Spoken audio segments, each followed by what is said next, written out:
وعلى آله وأصحابه أجمعين أما بعد فأعوذ بالله من الشيطان الرجيم بسم الله الرحمن الرحيم ثم لا تسألون يومئذ عن النعيم صدق الله العظيم وصدق رسوله النبي الكريم درود شریف پڑھنا اللهم صل علی سیدنا شفیعنا نبینا محمد بارک وسلم السلام علیکم یا رسول اللہ صلی اللہ علیہ وآلہ وسلم.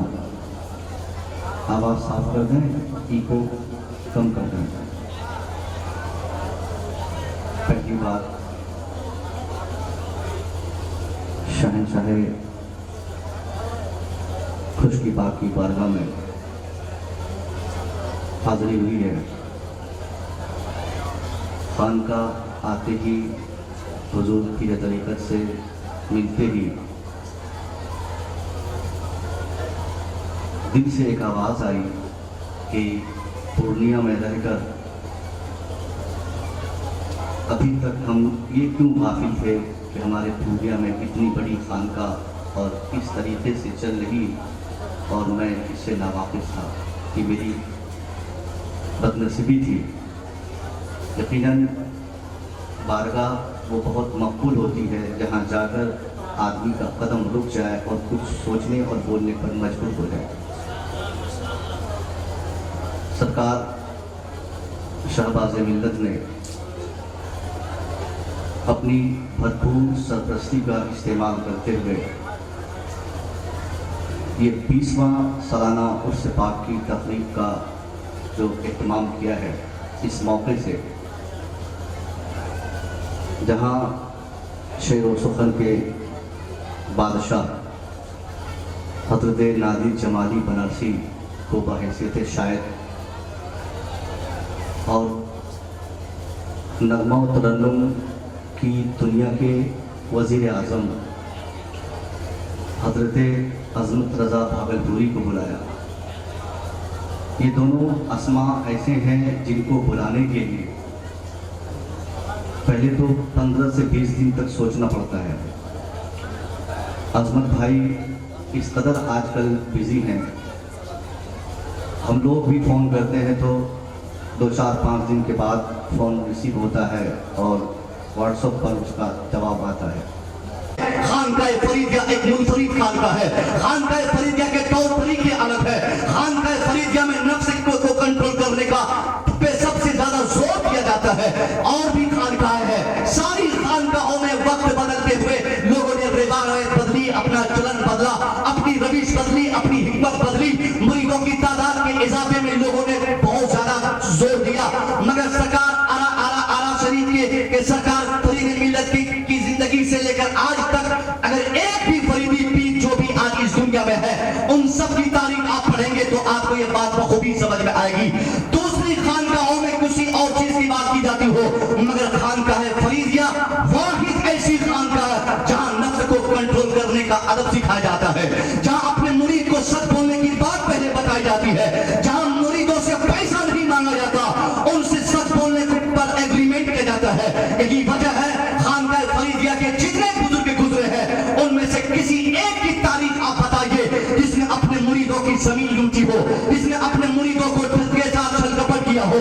یہ اس بات کی دلیل ہے کہ خانقاہ فریدیہ کے تمام شیوخ سب سے زیادہ اپنے مریدوں اور متوسلوں کو یہی آپ نے ٹریننگ دی اور یہی اپنی زندگی میں بتایا کہ اگر مجھ سے محبت کرتے ہو تو پہلے تم کو دنیا چھوڑنا ہوگا, ظاہری اعتبار سے دنیا سے نفرت کرنی پڑے گی. اگر تم کو میرے ساتھ کل میدان محشر میں جنت حساب کتاب کے عمل کے بعد جنت جانا ہے تو تم کو پہلے اس پر ایگریمنٹ کرنا ہوگا, تم کو معاہدہ کرنا ہوگا, تم کو وعدہ کرنا ہوگا کہ تم آئندہ کبھی جھوٹ نہیں بولو گے. آج ہم فریدی ہونے کا دعویٰ کرتے ہیں مگر 50,000 برائیاں ہمارے اندر ہے. کون ہے ہمارے فریدی دیوانے ایسے اللہ ماشاء اللہ جن کے سامنے جن کا بیٹا شراب پی کر تھک جاتا ہو اور وہ اپنے بیٹے کو کچھ کہتا نہیں ہو, یعنی وہ باپ اپنے بیٹے سے صرف منع کرتا, ارے کل نہیں پینا بیٹا, چلو معاف کر دیا, کل نہیں پینا. مگر جو سختی خانقاہ کی طرف سے برتنے کا پیغام ملتا ہے اس سختی کے ساتھ ہم تربیت کی باتیں نہیں کرتے ہیں. خانقاہ کا مطلب نیاز, بریانی, مرغا, پلاؤ, عمارت, جلسہ, جلوس اور یہ میلاد خوانی, یہ واقعہ خوانی, مقرر اور شاعروں کو بلا کر نظر اٹھوا دینا, پیروں کے بیچ میں بریانی بٹوا دینا. اللہ کی قسم پیر صاحب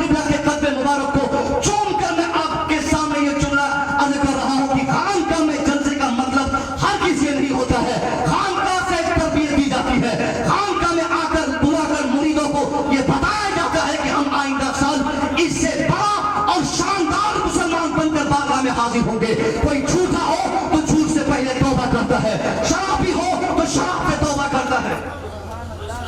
नारे तकबीर, नारे तकबीर, नारे रिसालत।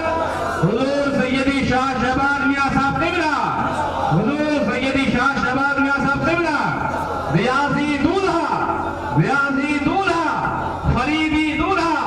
कभी नहीं छोड़ी। आप इस बारगाह से वचन लीजिए कि हम आज के बाद से आइंदा कभी अपने घर में कभी भी बेहयाई कुफ्र देने का कोई रास्ता खुला नहीं छोड़ेंगे, सारे रास्ते हम बंद करेंगे। बोलिए इंशाअल्लाह। बरकत तभी मिलती है जब आदमी का ईमान तरोताजा रहता है। हमारे पास बरकत पाने का जो सबसे बड़ा कारण होता है वो ईमान है। ईमान नहीं तो साहब कहीं से बरकत नहीं होगी। आज जो पूरी दुनिया में हम परेशान है ना, हम जो परेशान है, हमारी परेशानी की वजह ये नहीं कि हमारे पास तादाद कम है, हमारे पास एजुकेशन नहीं, हमारे पास अफराद नहीं, हमारे पास कुछ नहीं, सबसे बड़ी वजह है कि हमारे पास हमारा ईमान नहीं। हमारे पास ताजुब की बात है, जिस मुल्क में इतनी बड़ी बड़ी खानका हो, ऐसे ऐसे बुजुर्ग लेके हो, जो बुजुर्ग इशारा करते थे तो दुश्मनों का कलेजा हिल जाता था। आज उस बुजुर्ग के मानने वालों के घरों में आग लगा दी जा रही है, मगर कोई असर नहीं हो रहा हमारी दुआओं का। वजह कि हमने अपने ईमान को ध्वस्त कर दिया है, हमने ईमान को बिल्कुल ज़ेरे ज़मीन दफन कर रखा है। हमारे पास हमारा ईमान सही हालत में मौजूद नहीं है, जिसकी बुनियाद पर ईमान की बरकत जो मिलनी चाहिए थी वो आज वो बरकत हमें नहीं मिलती है। वरना जो साहिबे कलमा वो होगा, जो कलमा पढ़ने वाला होगा, वो जमीन पर परेशान होगा, ये समझने वाली बात नहीं साहब।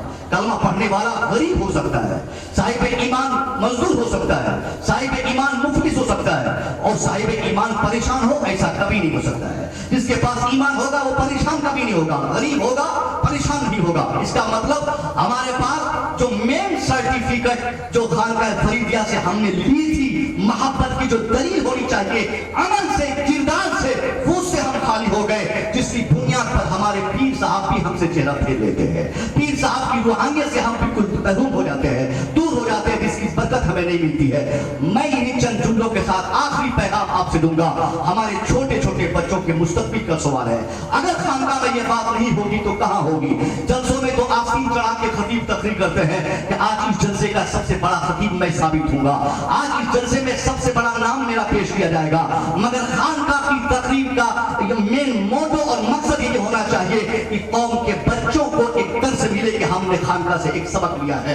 आज की इस मुख्तसर तरीन दस्तगाह से आपको यही सबक दिया जा रहा है कि आप और हम आज से ये अहद करें कि न हम बिगड़ेंगे न अपनी औलाद को बिगड़ने देंगे। मुसलमान अपने सामने अपने बच्चों को बिगड़ता देखते हैं, मगर बच्चों को कंट्रोल से बाहर रखा है।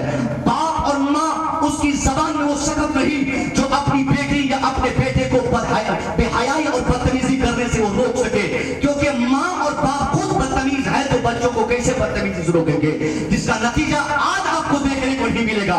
जिस वक्त आपकी उम्र 80 साल की होगी और आपका जो बेटा अभी 5 साल का गाना गाता है, ये जब 18 और 20 साल का होगा, उस वक्त ये बेटा आपके सामने जो आज गाना गा रहा है, कल 18 साल का होगा तो लाठी और जूते लेकर आपके सामने खड़ा होगा। उस वक्त रोने से कोई फायदा नहीं होगा। इससे पहले कि आपका बेटा बदतमीज हो जाए, हमारी बच्चियां बेहया हो जाए, हम अपने बच्चों और बच्चियों की जिंदगी और मुस्तकबिल को तबाह होने से बचाने के लिए एक सही तरबियत के गोशे में उसको डाल दे। सुबह शाम अपने बच्चों की एक्टिविटीज चेक करते रहे कि हमारे बच्चे उठते कब है, हमारे बच्चे सोते कब है, हमारे बच्चे जाते कहाँ है, हमारे बच्चे पढ़ते कहाँ है, हमारी बेटी मोबाइल क्यों रखी है। मोबाइल के इस भयानक जमाने में हर रोज एक खबर मिलती है कि साहब हमारी बेटी फरार हो गई, फलाने की बेटी भाग गई, फलाने की बेटी किसी और के साथ भाग गई। ये भागने का सिलसिला इतना दराज हुआ, हमेशा हमारे उलमा समझाते रहे कि अपनी बच्चियों को पढ़ाने से पहले, अपनी बच्चियों को सिखाने से पहले, अपनी बच्चियों को स्कूल और कॉलेज भेजने से पहले उसको हया का पैगाम दो, दूसरों के साथ बैठने उठने से मना कर दो, उनको इस्लाम समझा दो, उनको हया की बरकत, उनको क्या उसकी अहमियत उसके कलेजे में डाल दो। हम लोगों ने दुनिया को बताया, एक तवील जमाने तक लोगों ने कहा देख मौलवी पागल हो गया है, 21वीं शताब्दी में रहकर भी ये पर्दे की बातें करता है, ये निकाब की बातें करता है, ये दुपट्टे की बातें करता है। ये जदीद जमाना है, ये मॉडर्न जमाना है, ये हालात ऐसे गद्दार है कि आज के जमाने में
उलमा को तकियानुसी कहने वाले, फंडामेंटलिस्ट कहने वाले, बुनियाद परस्त कहने वाले, हया की बातें सिखाता है, ये लोग पैसा है, ऐसे इल्जाम देने वाले।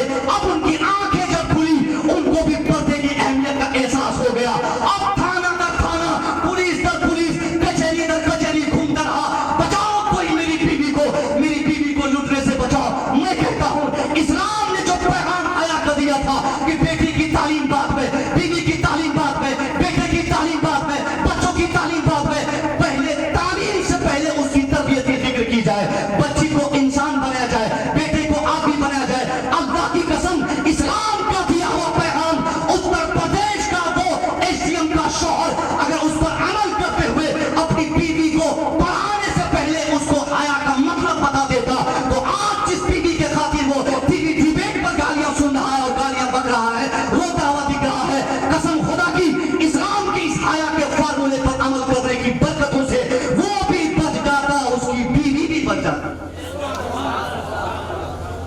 ये नतीजा क्यों निकला? हम पहले मिस्टेक करते हैं, हम पहले गलती करते हैं। आज बहुत शौक से एक बाप अपनी बेटी को IAS PCS की तैयारी करवाता है, कराइए, इस्लाम रोकता नहीं है। इस्लाम ही दुनिया का वाहिद मजहब है जिसने एजुकेशन का कॉन्सेप्ट देते हुए मुसलमानों को समझाते हुए कहता है, तलबुल इल्म फरीज़तुन अला कुल्लि मुस्लिम व मुस्लिमा, इल्म का हासिल करना हर मुसलमान मर्द और औरत पर फर्ज है, हर मुसलमान मर्द और औरत पर फर्ज है। बेटी बेटा सबको पढ़ाया जाए, मगर पढ़ाने से पहले उसकी खास तरबियत की जाए। और तरबियत कहाँ होगी? तरबियत खानका में होगी। अगर बच्चे छोटे हैं तो तरबियत घर पे होगी। सबसे बड़ी तरबियत का एक माँ है और माँ की बारगाह है, बाप है, बाप की निगाहें हैं। माँ बाप अपने बच्चों के करोड़ों के मुस्तकबिल को तबाह करते हैं। उस वक्त जब एक बाप कहता है बेटा थोड़ा ठुमका लगाओ, बेटा एक गाना सुना दो, बेटा एक बार कोई ये भोजपुरी गाना सुना दो, वो बेटा आज भोजपुरी गाना सुना रहा है, कल वही बेटा उसी बाप को उसी जबान से गालियां देगा। इससे पहले कि समाज तबाह हो जाए, समाज बर्बाद हो जाए, इस अज़ीमुश्शान खानका में आए हुए तमाम मुसलमानों से मैं गुजारिश करूंगा कि आप भी पर्दे के एहतमाम करें, अपनी बच्चियों को, अपने बच्चों को ऐसी खास तरबियत है कि बेटा चल तुझे अगर समझ में नहीं आता तो हुजूर पीर साहब किबला की बारगाह में ले चलता हूँ, चल देख लेना। कहने को कहते हैं लोग कि मरे हुए 20 साल हो गए, बेटा मैं कैसे इस शख्स को मरा हुआ कहूंगा? बेटा अगर ये मरा हुआ होता तो मरों की बारगाह में कभी जिंदा आता है क्या? बेटा ये इसलिए इनकी जिंदगी में ये बहार हैं क्योंकि इन्होंने ईमान का मतलब समझा और जिंदगी भर ईमान के तकाजे के एतबार से जिंदगी का एक एक सेकंड इसने गुजारा। उसी ऐसे अमल की बरकत से अल्लाह उस बुजुर्ग को 20 साल के बाद भी ऐसा जिंदा और ताबिंदा अपनी कब्र में रखा है कि उसकी कब्र के पास जाकर हजारों दीवाने हमेशा रोते और बिलखते रहते। हम इंशाअल्लाह जरूर इस पर अमल करेंगे। मेरे पास वक्त इसलिए कम है कि हमारे बहुत सारे मेहमान हैं, कोई रह न जाए।